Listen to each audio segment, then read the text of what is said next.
할렐루야. 잘들 지내셨죠? 네. 저는 좀 잘 못 지낸 것 같아요. 저는 좀 이렇게 먹는 양이 좀 적은데 이걸 조금 오버페이스를 해버리면 금방 체해버려요. 체해버려서 이 채기가 있으면 머리도 아프고 며칠 동안 제가 지금 힘든 가운데 있습니다. 또 다음 주에도 건강검진이 대장 내시경 검사라 또 참 아이러니하죠. 먹지도 못해요. 계속 가려먹고 이렇게 하고 있는데 힘이 없는데 이번 주에는 영적 싸움이 좀 치열했던 것 같아요. 그래서 영적 군사로 다시 일어서라 라는 제목으로 하나님 말씀 증거하겠습니다. 죽어있다는 것은 아무런 활동도 하지 않는다는 것입니다. 죽어있는 것은 움직이지 않는다는 것이죠. 그러나 살아있는 모든 것은 그 생명을 존재시키고 또 지켜내기 위해서 뭔가 부지런히 잡고 움직이고 활동을 합니다. 힘들고 어렵다고 숨쉬는 활동을 멈춰버린 순간 모든 생명은 다 죽게 되어 있습니다. 아무리 내가 살았다고 하지만 숨쉬지 않는 생명체를 우리가 살았다고 볼 수가 없습니다. 그러므로 모든 살아있는 것은 도전을 받습니다. 이것이 바로 죄의 역할입니다. 죄의 사명은 모든 살아있는 생명체를 죽이는 것입니다. 요한일서 5장 12절에 보니까 아들이 있는 자에게는 생명이 있고 하나님의 아들이 없는 자에게는 생명이 없느니라고 분명하게 말씀하고 있습니다. 여러분 안에 예수의 생명이 있음을 믿습니까? 아멘. 정말로 믿으십니까? 아멘. 아니면 정말로 예수의 생명이 없는데 생명이 있었으면 좋겠다 그런 마음으로 혹시 신앙생활을 하고 있지는 않습니까? 놀랍게도 저는 그런 사람들을 많이 봤기 때문입니다. 예수의 생명이 내 안에 있으면 나타나는 증상이 있습니다. 그래서 어떻게든지 살아내려고 하는 발버둥, 그러니까 영적 몸부림이 있습니다. 그런데 이 생명이 없는 자들은 그 몸부림조차 없다는 사실이죠. 우리 인간은 사단의 덫에 걸려 그만 죄를 짓고 죄를 지으면 정령 죽으리라는 말씀대로 우리의 영이 죽게 되었습니다. 영은 하나님과 교제하고 교통하는 부분인데 이 부분이 죽어버리니까 더 이상 하나님과 교제하는 것이 불가능해졌습니다. 하나님을 떠난 상태를 성경에서는 죽었다라고 말씀하고 있습니다. 여러분 요즘 하나님과 교제하고 계시죠? 어떻게 교제하고 계십니까? 제가 목회를 12년 동안 하고 나름대로 어떤 개념화를 자꾸 지금 진행해 나가는 과정에 있는데요. 많은 성도들이 이 개념이 별로 없는 것 같아요. 이 개념화가 잘 안 되는 것 같아요. 예수 믿습니까? 그러면 믿습니다. 그런데 예수 믿는다는 것이 무엇을 의미하는지 잘 몰라요. 믿어보지 않았기 때문에 그런 걸까요? 아니면 종교화돼서 타락했기 때문에 그런 걸까요? 기도한다라는 의미를 잘 몰라요. 그래서 종교적으로 기도하는 것을 저는 많이 봤어요. 그래서 우리 성도들에게는 이게 좀 개념화된 말씀을 증거해야 되겠다. 그런 생각을 계속해서 가지게 됩니다. 왜냐하면 누군가 무엇과 싸우는지 그 대상을 잃어버리는데 우리가 싸운다고 설치되면 뭘 하겠습니까? 여러분 우리의 삶의 현장은 치열한 영적 전쟁터임을 여러분 절대로 잊어서는 안 됩니다. 이번 주에도 우리가 새벽 작전 기도하면서 요한계시록을 보면서 하나님께서 다시 한번 저에게 각성시켜준 부분이 있습니다. 지금 우리는 치열한 영적 전쟁의 한 복판에 서 있다는 거예요.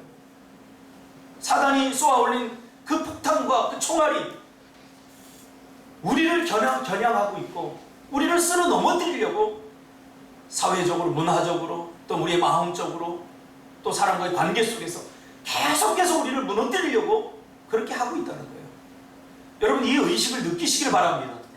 이 영적 전쟁 의식을 느끼지 못하면요 이미 우리 자신들을 한번 살펴봐야 내가 믿음이 정말 있는 사람인가 아니면 그 믿음에서 떠난 사람인가 우리가 살펴봐야 됩니다. 하나님은 이 죽은 영을 다시 살려내기 위해서 자신의 사랑하는 아들 예수님을 이 땅에 보내셔서 죄의 대가를 치르게 하셨습니다. 이것이 바로 십자가 사건입니다. 몇 주 전부터 저는 십자가 이야기만 나오면 그냥 눈물이 나요. 우리 집사람도 무슨 영상을 보다가 십자가, 예수님이 십자가에 달리는 그 영상이 나오니까 더 이상 못 보겠다고 그 영상을 끄더라고요.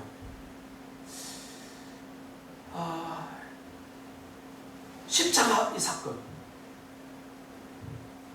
이 십자가 사건으로 창세기 3장 15절의 말씀이 이루어졌습니다. 내가 너로 여자와 원수가 되게 하고 내 후손도 여자의 후손과 원수가 되게 하리니 여자의 후손은 내 머리를 상하게 할 것이요 너는 그의 발꿈치를 상하게 할 것이니라 하시고. 그러면 하나님께서 우리의 영을 다시 살리시는 목적이 무엇입니까? 십자가 사건을 통해서 하나님께서 우리의 영을 살려주신 목적이 있습니다. 그 목적이 무엇입니까? 우리의 원수인 사단과 싸워서 승리하게 하기 위해서입니다. 하나님은 자신 혼자의 힘으로도 얼마든지 사단의 권세와 사단의 무리를 없앨 수 있지만, 그러나 하나님은 사랑하는 우리를 다시 살려내셔서 사단과 싸워 승리를 주므로 다시는 죄의 유혹에 빠지지 않고 하나님의 백성답게 살게 하기 위해서 하나님은 우리를 다시 살려내신 것입니다. 그러나 패배주의에 사로잡히게 되면 싸워도 안 될 것 같은 무기력에 사로잡히게 됩니다. 예수를 믿고 신앙생활을 새로 시작하게 되면 엄청난 사단의 도전을 받습니다. 우리는 이것을 단지 예수 믿기 때문에 닥쳐오는 환난 정도로 인식하지, 사단이 우리를 넘어뜨리고 쓰러뜨리려고 구원의 백성이 되지 못하도록, 또는 구원받은 백성이 또 다른 생명을 살려내는 사단과의 그 싸움을 하지 못하도록 공격하는 영적 전쟁임을 까마득하게 잊고 있습니다. 하나님이 왜 우리 죽었던 영혼을 다시 살려내셨느냐? 그 십자가 현실을 통해서 영적 군사로 다시 세워주기 위해서입니다. 저는 이번 11월 큐티인 요한계시록을 새벽마다 함께 살펴보면서 다시 한번 우리의 삶의 현장이 치열한 영적 전쟁터임을 하나님께서 저에게 다시 일깨워 주셨습니다. 전쟁터에서 쓰는 용어, 우리가 이제 그걸 사용해야 되죠. 영적 전쟁에서. 그동안 제 설교는 위로가 많았고 치유적 설교가 많았습니다. 근데 왜 이런 위로를 하고 왜 치유 설교를 했습니까? 왜 치유가 필요합니까? 이 영적 전쟁에서 싸우다가 상처를 입었기 때문에 치유가 필요하고요. 왜 위로가 필요합니까? 아무것도 하지 않는 사람에게 위로가 필요하지 않아요. 이 치열한 영적 전쟁에서 싸우다가 실패하고 낙심하고 좌절한 영혼들을 하나님께서 위로하라고 하신 거예요. 그러니까 이제 치유와 위로보다는 이제 앞으로 우리 종말을 살아가고 있지 않습니까? 여러분 그렇게 인식하고 있습니까? 우리가 지금 살아가고 있는 이 시대가 종말의 시대다. 종말론적 삶을 가지고, 그 영성을 가지고 우리가 살아가지 않으면요, 사단이 아주 치밀하게 우리를 넘어뜨리고 쓰러뜨리려고 하는 이 공격에 자기도 당하는지 모르고 당하게 되어 있습니다. 이제 눈 떠보니까 우리 아이들은 동성애를 하고 있고, 눈 떠보니까 가정들이 다 깨어져 버리고 있고, 눈 떠보니까 학교에서는 이미 아이들이 성경 말씀을 듣지 못하는, 거리에 캐롤이 사라져버리고, 이런 시대, 눈 떠보니까 그런 시대가 온 거예요. 그때 우리는 뭐 했습니까? 시집가고 장가가고 즐기고 놀고 했죠. 이 피해를 누가 보느냐? 고스란히 하나님의 백성들이 봐요. 하나님의 백성들이 당하게 돼 있어요. 우리가 근신하고 깨어있지 않으면 이렇게 된다는 거예요. 오늘 본문은 우리가 너무나 잘 아는 내용입니다. 하나님께서 에스겔 선지자에게 보여주신 환상입니다. 어느 날 하나님이 에스겔을 환상 가운데 한 골짜기로 데려갑니다. 1절에 보니까 여호와께서 권능으로 내게 임하시고 그의 영으로 나를 데리고 가서 골짜기 가운데 두셨더라. 거기서 에스겔은 골짜기를 뒤덮고 있는 사방에 흩어져 있는 수많은 뼈들을 보게 됩니다. 2절에 보니까 나를 그 뼈 사방으로 지나가게 하시기로 본즉 그 골짜기 지면에 뼈가심이 많고 아주 말랐더라. 우리가 예상한 대로 이 뼈들은 이스라엘 백성들을 상징하고 있습니다. 이스라엘 백성들이 뼈로서 지금 존재하고 있는 거예요. 죽은 상태죠, 죽은 상태. 여러분 뼈만 있는데 살았다고 말할 수 있겠습니까? 한때는 하나님의 영광을 위해서 싸웠던 거룩한 이스라엘의 군대가 이제는 영적 전쟁에서 패배해서 이제는 거룩한 뼈들의 무덤을 이루고 있는 골짜기로 하나님께서 에스겔을 데리고 가서 그 환상을 보여줍니다. 죄와 사망으로 죽어버린 뼈들의 무덤인 셈이죠. 그리고 하나님은 에스겔에게 묻습니다. 인자야, 이 뼈들이 능히 살겠느냐? 그러자 에스겔이 대답합니다. 주 여호와께서 아시나이다. 그러자 하나님은 에스겔에게 이 뼈들이 살아날 수 있는 방법을 말해줍니다. 다시 말하면 이 에스겔에게 사명을 주는 거죠. 그러면서 5절에 주 여호와께서 이 뼈들에게 이같이 말씀하시기를 내가 생기를 너희에게 들어가게 하리니 너희가 살아나리라. 할렐루야. 뭐가요? 생기가. 누가?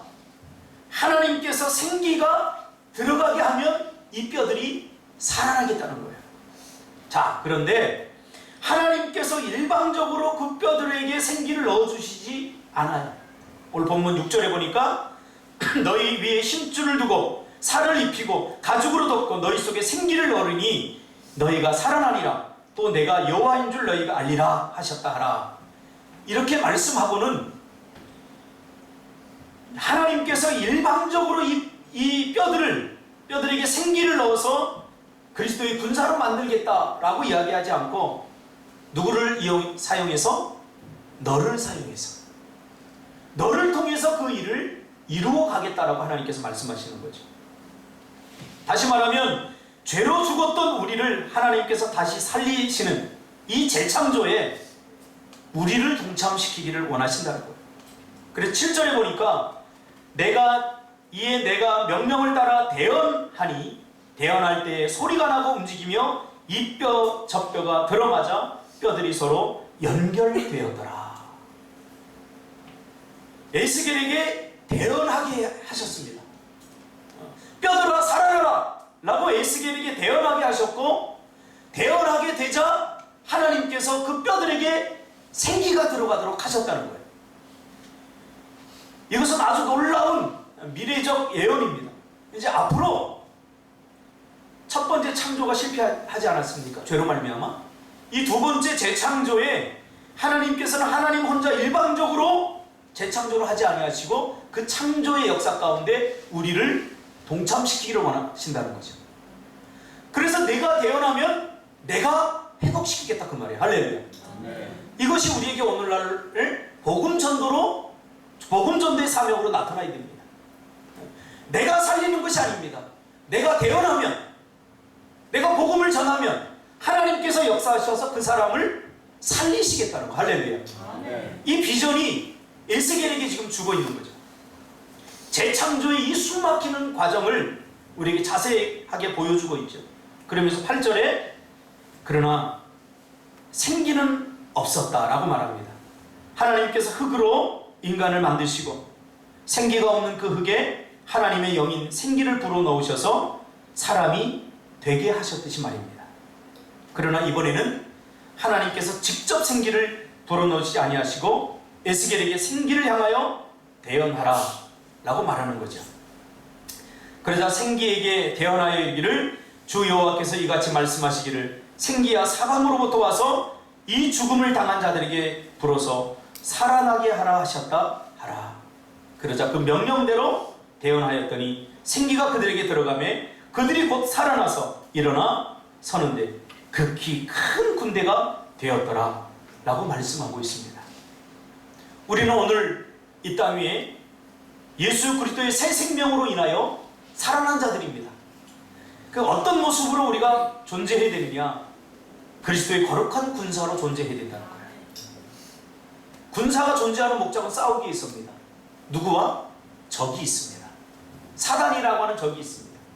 성경은 계속해서 우리의 삶을 영적 전쟁의 한 복판이라고 우리에게 계속해서 강조하고 있습니다. 그리고 사단은 우리를 우는 사자처럼 우리를 쓰러뜨리고 넘어뜨리고 공격하고 있다는 거예요. 우리의 싸움은 혈과 육에 대한 싸움이 아닙니다. 그 사단은 어떻게 싸웁니까? 정세와 권세와 이 권세 잡은 자들, 힘 있는 자들, 그런 자들을 이용해서 하나님의 백성들을 공격하고 있다는 거예요. 그래서 우리의 삶에서 나타나는 그 현상들을 단순히 눈에 보이는 현상으로만 보아서는 안 돼요. 거기에는 하나님의 어떤 의도와 목적이, 사단의 의도와 목적이 분명히 있기 때문이죠. 여러분, 이단들이 이렇게 전도할 때 딱 와보면요, 처음부터 그들이 가지고 있는 그 교리를 전하지 않아요. 처음에는 잘 해줘요. 굉장히 친절하게 해주고 또 유혹적이고 매혹적으로 다가와요. 그러나 그 안에는 숨은 의도가 있다는 것을 우리가 반드시 기억해야 됩니다. 그 의도를 찾아내는 것이, 보이지 않는 의도를 찾아내는 것이 영적 전쟁인 것입니다. 좋다 하고 그냥 따라가 보면 다 끝나버리는 겁니다. 여기서 우리는 하나님께서 우리를 살려내신 중요한 목적을 발견하게 됩니다. 우리를 다시 살려내셔서 군대로 사용하기 위해서 살려냈다는 사실입니다. 그러므로 우리가 살아가는 삶의 현장은 치열한 영적 전쟁터일 수밖에 없음을 우리가 인식해야 됩니다. 군인의 목적은 싸우는 것입니다. 싸워서 지켜내는 것이고, 싸워서 잃어버렸던 것을 다시 찾아내는 것이 군인의 목적입니다. 하나님은 우리를 거룩한 하나님 나라의 군사로 부르셨죠. 초대교회 성도들은 모두 자신들이 그리스도의 군사로 부름받았다는 사실을 뼈저리게 인식하고 있었습니다. 아마 그들에게 하나님께서 당신을 부르신 목적이 무엇입니까? 라고 물어본다면 아마 이와 같은 동일한 고백을 했을 거예요. 그리스도의 군사로 우리를 부르셨다. 사도 바울도 계속해서 사도 바울이 살아가던 그 시대를 이렇게 통찰하고 있습니다. 이건 치열한 영적 전쟁터다. 그래서 구원받은 하나님의 백성들이 영적 군사로 서지 않으면 이건 사단에게 당할 수밖에 없다 하고 분명하게 인식을 하고 있죠.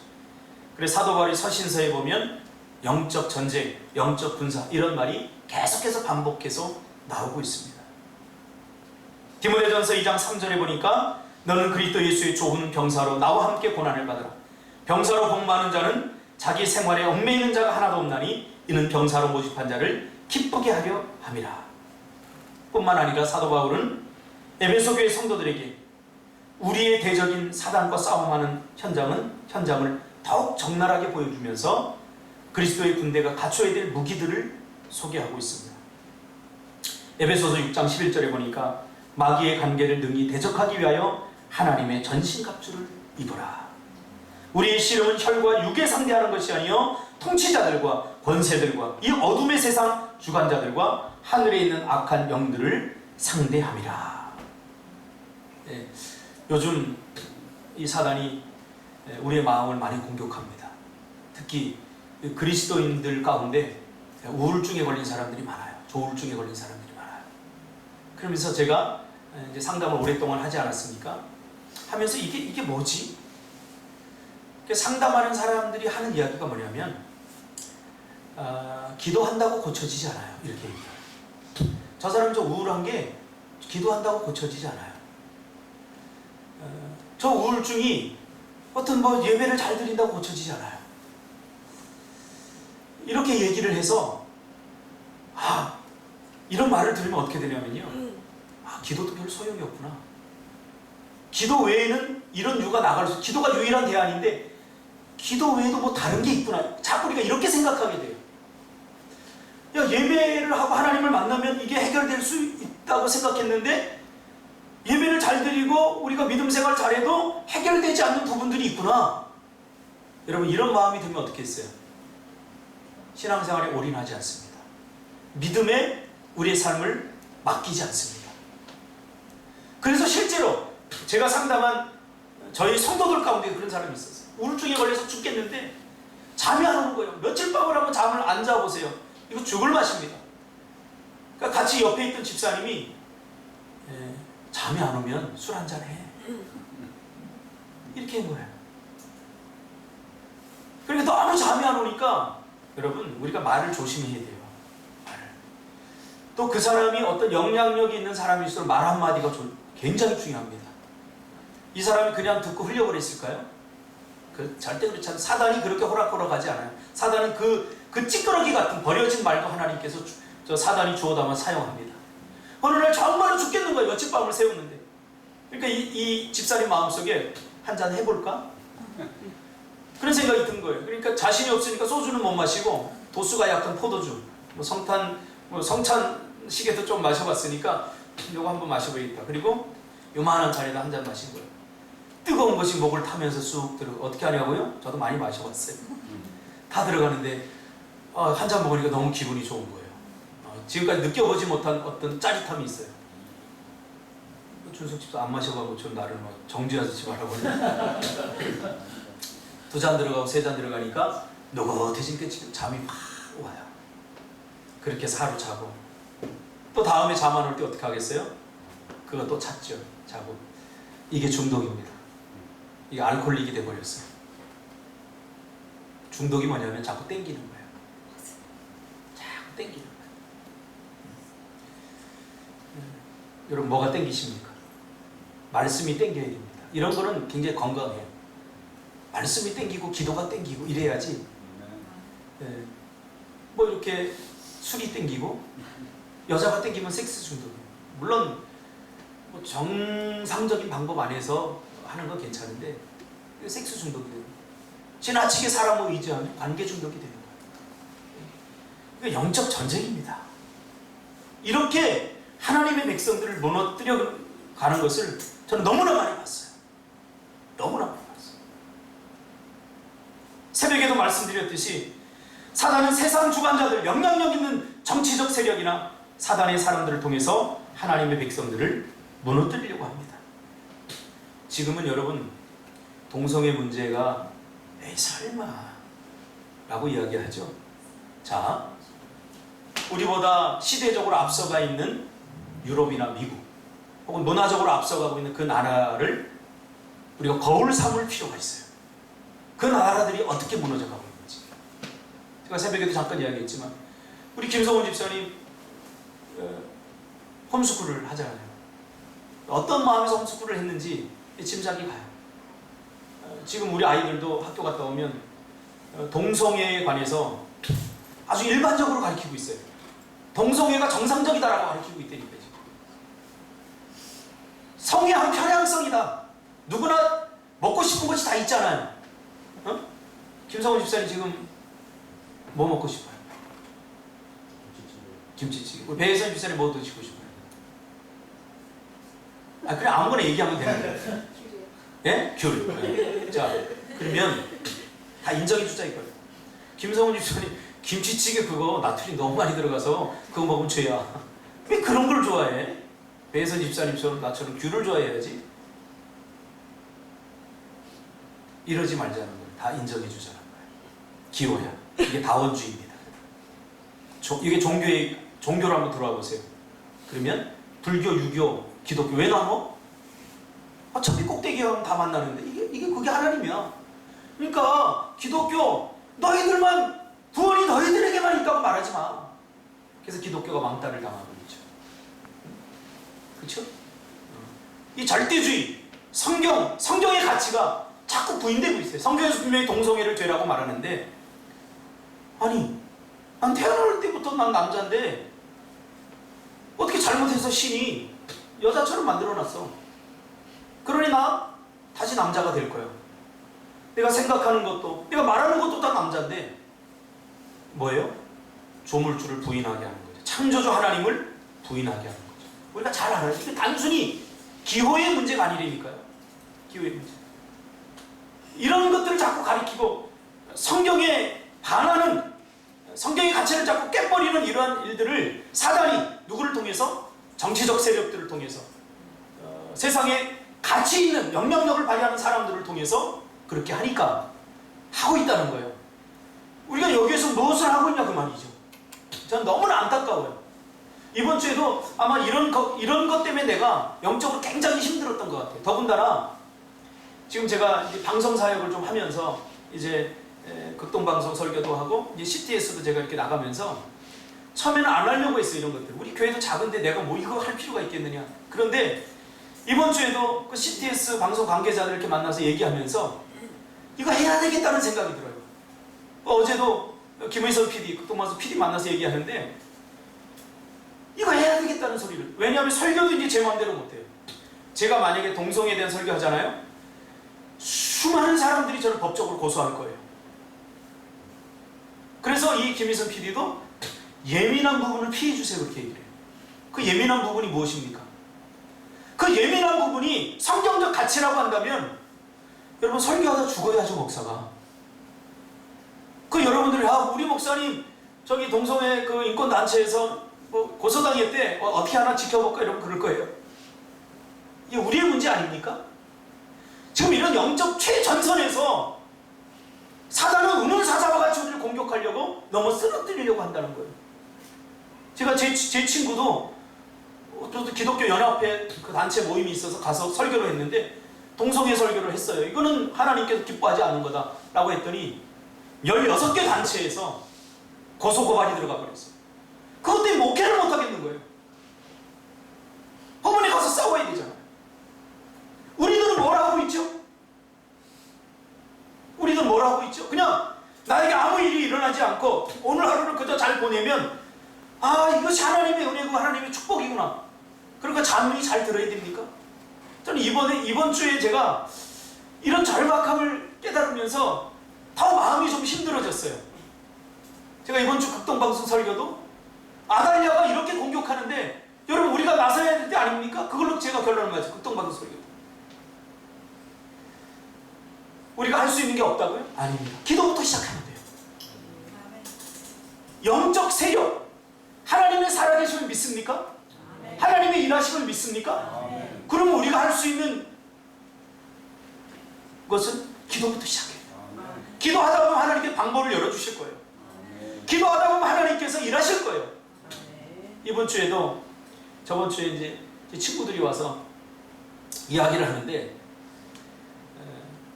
한 명은 좌파고 제가 정치 이야기하는 거 아닙니다. 왜냐하면 이게 교묘하게 정치와 맞물려 있어요. 기독교가. 그게 지금 자꾸 뭐 개독교리 하면서 이렇게 자꾸 뭐 한기총 회장이 저렇게 떠드는데 그 잘못된 거 저도 다 알아요. 저렇게 해서는 안 된다고 알아요. 그러나 정치에 맞물렸기 때문에 우리가 가만히 있으면 안 돼요. 한 친구는 좌파예요. 이야기를 막 해요. 그러면서 약간은 동성애 어쩔 수 없는 문제 아니냐 이런 식의 이야기를 해요. 좀 깜짝 놀랐어요. 되게 친한 친구거든요. 한쪽은 극우파예요. 이런 사단 새끼 그러면서 막 둘이 붙었어요. 목사들이서. 그러다 싸울 것 같아 제가 중재했어요. 나는 좌파도 우파도 아니다. 그러나 만약에 성경의 가치가 도전받는다면 그 성경의 가치를 지키는 것이 우파라면 나 우파에 서겠고 그것이 좌파라면 나 좌파에 설 것이다. 우파 좌파로 나누어지면 안 돼요. 우리는 예수파가 돼야 돼요. 아멘. 지금 동성애를 법으로 만들고 지금 홈스쿨링 못합니다. 이제 보세요. 제가 10몇 년 전에 하리수가 나올 때 방송에 나오지 못하도록 해야 한다고 제가 청소년 부흥회 다니면서 외쳤어요. 그래서 다 전화하라고. SBS 방송국에 나오면 전화하고 못 나오게 해야 된다고 할 때 전부 다 웃더라고요. 비웃더라고요. 마치 그때 제 심정이 노아의 심정이었어요. 저 친구가 나오면, 저 새끼가 나오면 남자잖아요. 이제 앞으로 저런 비슷한 새끼들이 많이 나옵니다. 절대 그러면 안 됩니다. 통과시켜서는 안 됩니다. 걸러야 합니다. 우리가 나서야 합니다. 하고 외치고 다녀요. 저도 얼마나 많이 전화한지 몰라요. 아마 SBS에 아마 블랙리스트 내가 있을지도 몰라요. 시간 나오면 왜 저 사람 왜 나오냐? 저 사람이 진짜 여자냐? 진짜 남자냐? PD는 어떻게 생각하냐? 얼마나 설전을 벌였는지 몰라요. 그러나 우리는 설마 저런 사람 대한민국에 한두 사람이겠지. 한두 사람 아니에요. 유튜브 보면 동성애 하다가 이제 회개하고 돌아선 에이즈에 걸리고 나서 돌아선 사람의 영상이 떠돌아요. 요즘 그분을 보면 자기는 초등학교 5학년 때부터 동성애를 했대요. 이게 우리의 자녀의 문제가 아니라고요? 우리 자녀는 아니겠지? 제발 그러지 마세요. 제가 청소년 사역을 했잖아요. 대부분의 멍청한 부모들이 우리 아이는 아니겠지 이렇게 생각해요. 친구 잘못 만나서 그렇대요. 그럼 전부 다 친구 잘못 만난 것일까요? 그렇지 않아요. 정신 차려야 돼요. 들리는 바에 의하면 10세 이하 어린이들에게 이제는 성경 이야기를 못하게, 교사가 학교에서 성경 이야기를 하거나 그러면 안 되게, 또 부모도 성경을 가르치지 못하게, 10세 이하에게 성경을 가르치지 못하는 법안이 만들어진다고 그런 소식을 제가 들었어요. 이게 사실이냐 아니냐가 중요한 게 아니에요. 사단은 항상 이렇게 에이 설마 하다가 뒤통수 맞아요. 주님은 분명히 뱀처럼 지혜롭고 비둘기처럼 순결하라고 했어요. 근데 우리는 자꾸 순결하려고만 했지 뱀처럼 지혜로우려고 하진 않아요. 여러분 생각해 보세요. 형욱이가 집사님, 아빠 나 결혼할 거야. 데리고 왔는데 남자야. 이제 이런 일들이 가끔 일어나다가 산발적으로 일어나다가 이게 보편화가 되어버린다는 거예요. 어떻게 되면 우리가 기도하지 않고 우리가 영적 군사로 세워져서 우리가 싸우지 않으면 그런 일들이 일어난다는 사실이에요. 교회요? 믿지 마세요. 목사요? 믿지 마세요. 제 은사님 중에 총신대 총장을 지낸 김우현 교수님이 계신데, 이분이 지금 전 세계적으로 돌아다니면서 사역을 하고 있는데, 한국에 왔더니 한국의 큰 교회, 중형교회, 대형교회 혹은 작은 교회 목사들이 와서, 다 대부분은 그렇지 않습니다만 고백하더래요. 목사님, 교수님, 전 사실 죽으면 천국 갈지 안 갈지도 모르겠습니다. 그런데 수천 명 모인 교회에 담임 목사를 했던 거예요. 그러니 그 죽은 영에서 나온 말씀이 뭐겠어요? 다 종교적 말씀이죠. 하나님 말씀대로 살아야 합니다 라고 하지만 본인은 정작 믿지 않았다는 거죠. 여러분 정신 차려야 됩니다. 왜 하나님께서 우리를 이 제주 땅으로 보내주셨는지. 제 친구 목사가 미국에 다녀와서 지금 이 시대가 미국이 우리보다 앞서서 지금 타락의 길로 많이 걸어가고 있잖아요. 그래도 버텨내는 것은 그래도 이 퓨리탄들이 지키고 있다는 거예요. 정말 말씀대로 살려고 하는. 저희 집사람 이모님도 미국에서 평생 사셨는데 얼마 전에 와서는 본인의 신앙을 우리들하고 이렇게 나누는데 제가 좀 충격을 받았어요. 얼마나 철저한지. 영화도 안 봐요. 왜? 거기 어떤 사단의 의도가 들어있기 때문이죠. 그러니까 자기는 그런 거 감당할 수 없다는 거예요. 그래서 안 본다. 그러니까 자녀들도 그렇게 한다는 거예요. 우리 이모님도 그렇게 해서 자녀들을 그렇게 키웠더니 얼마나 답답하겠어요. 우리 처제가 미국으로 어학연수 갔는데 조건이 뭐였냐면 교회 나가는 거였어요. 주일날 되면 잠자는 거 깨워서 교회 데리고 가니까 처제가 열받아가지고 교회에 대해서 완전히 적이 됐어요. 그러니까 누구 비난할까요? 융통성 없는 이모를 비난하겠죠. 여러분 이게 영적 전쟁입니다. 그 처제가 돌아와가지고 전부 다 가족들 친지들에게 이모가 이랬어 그러면서 예수 믿는 것이 미쳤다. 뭔가 여러분 제대로 믿으면 미쳤다는 소리 들려요. 적당히 믿으면 적당히도 그런 소리 안 들어요. 저거 봐라. 사람들에게 인정도 받고 가족들에게 칭찬도 받고 적당히 믿으면 다 이렇게 돼요. 저렇게 믿어야지. 왜 저렇게 자기 혼자만 하나님 믿는 것처럼 저렇게 해서는 안 되지. 제사 드릴 때도 와서 좀 제사도 드리고 해야지. 제사 드릴 때도 안 갔다는 거예요. 그러니까 혼나요. 비난받아요.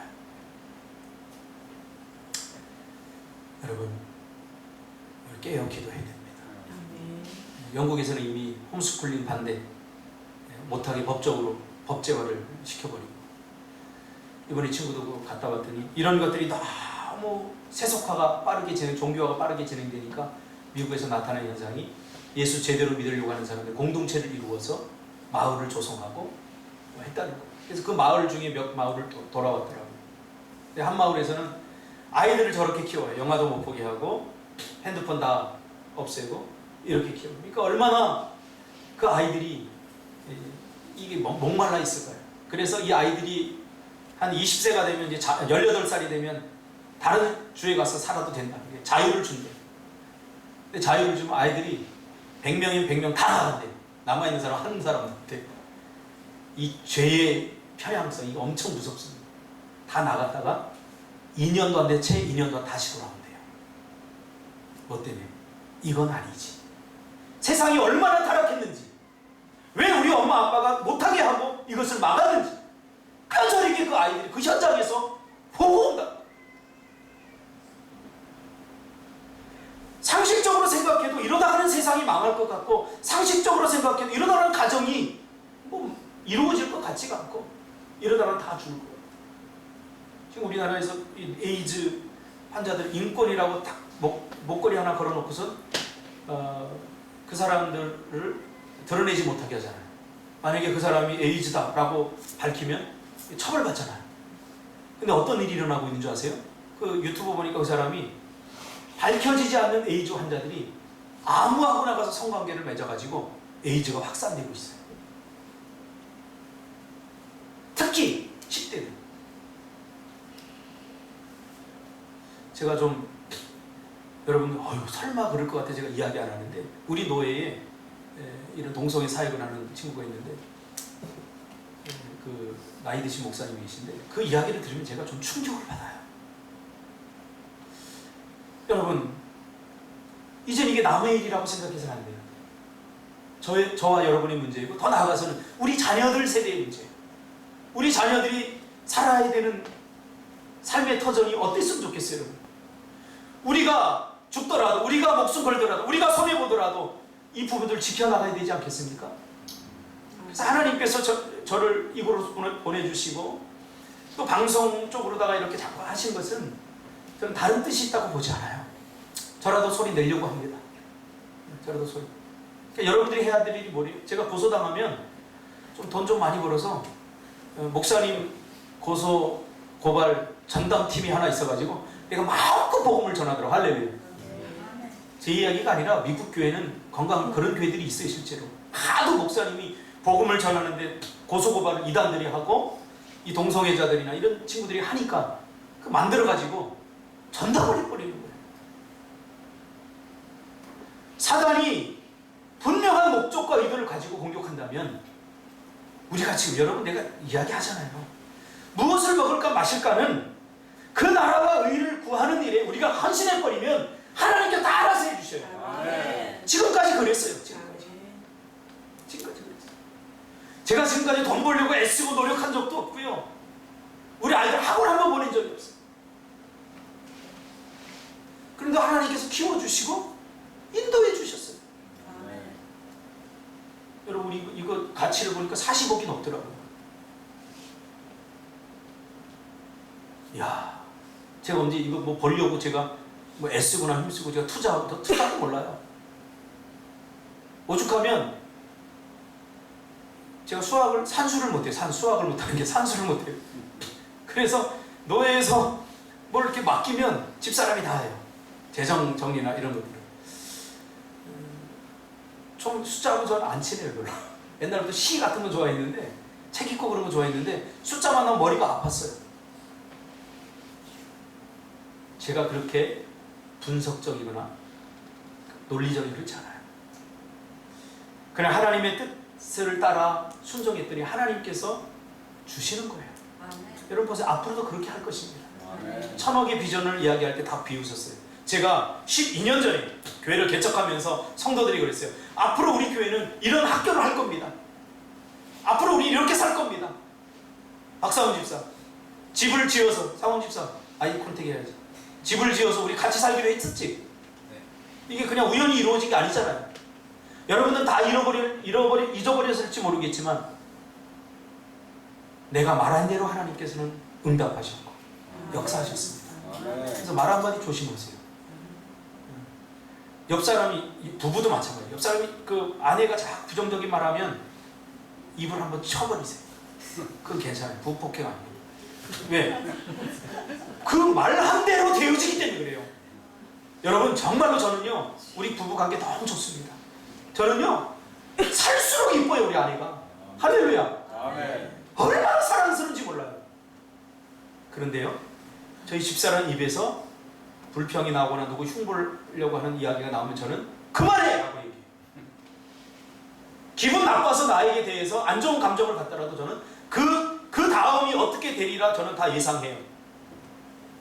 얼마 동안은 침묵이 흐르고 밥도 제대로 안 차려주겠지, 뭐 이런 것들 다 예상함에도 불구하고 저는 소위 말하는 이 심정에서 닥쳐라고 이야기해요. 왜?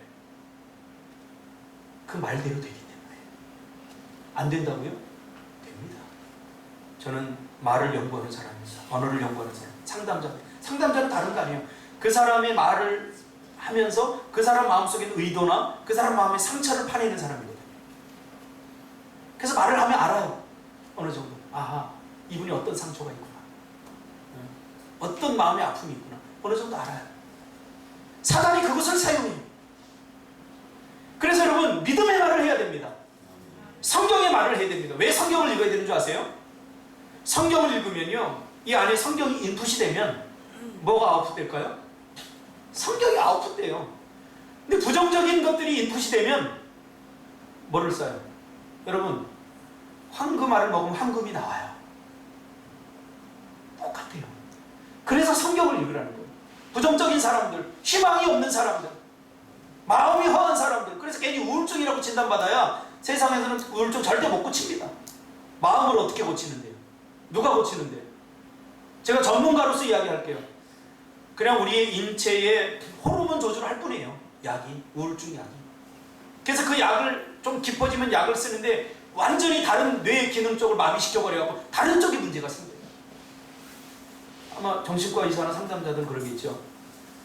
상담자는 약을 못 씁니다. 정신과 의사가 돼야 약을 씁니다.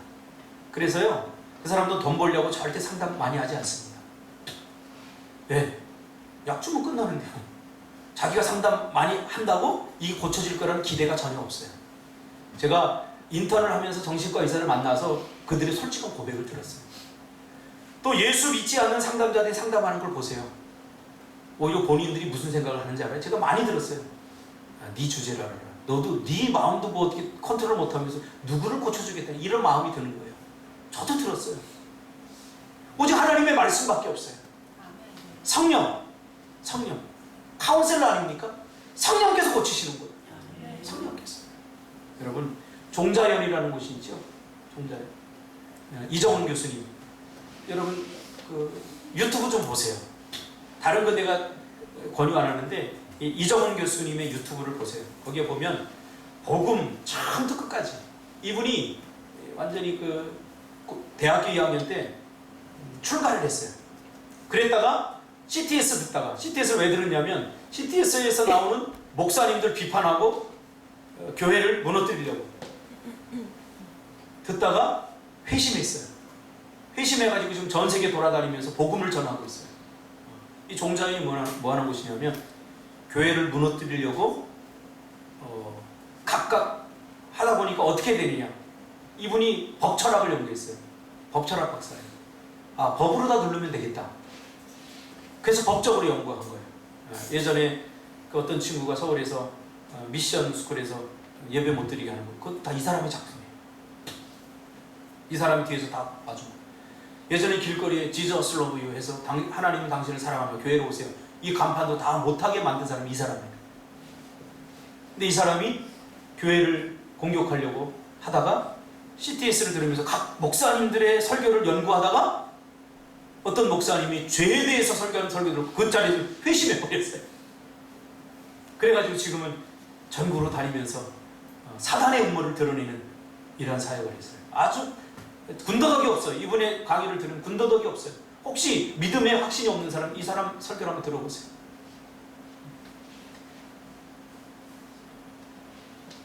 여러분, 그리스도의 군사로 다시 일어서시기를 바랍니다. 먹고 사는 문제 때문에 너무 연연하지 마세요. 하나님이 다 먹이시고 입히시고 다 하십니다. 중요한 것은 우리가 무엇을 위해서 이 땅에서 살아야 하고 하나님이 왜 구원해 주셨는지에 대한 목적을 분명히 한다면 하나님께 천억의 비전 우리 교회에 분명히 주실 줄 믿습니다. 우리에게 주신 거예요.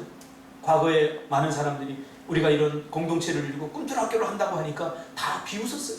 근데 실제로 작년인가요? 어떤 권사님이 전화 왔어요. 초창기에 같이 했던 권사님이 전화해가지고, 목사님 제주도 가셨어요? 네! 그랬더니, 아니 거기서 뭐 하셔요? 그래서 우리 이 전경 다 보내주고 이 전체 다 보내주고, 그게 다 꿈틀교회 땅이에요? 돈이 어디서 나서 샀어요? 이제 그래, 하나님이 주셨죠. 에이 그래도 하나님이 어떻게 주셨어요? 이러는 거예요. 저는 다르게 표현할 수 없어요. 하나님이 주셨다는 말로밖에 표현이 안 돼요. 우리가 돈이 어디 있었는데요? 20억에 가까운 돈이 어디 있어요? 돈 한 푼 없었어요. 그래 하나님이 하신 거예요. 하나님이. 그랬더니 그 권사님이 이런 말씀하셨어요. 정말 말씀대로 되네요. 정말로 꿈이 이루어지네요. 제가 그랬어요. 오세요 권사님 한번.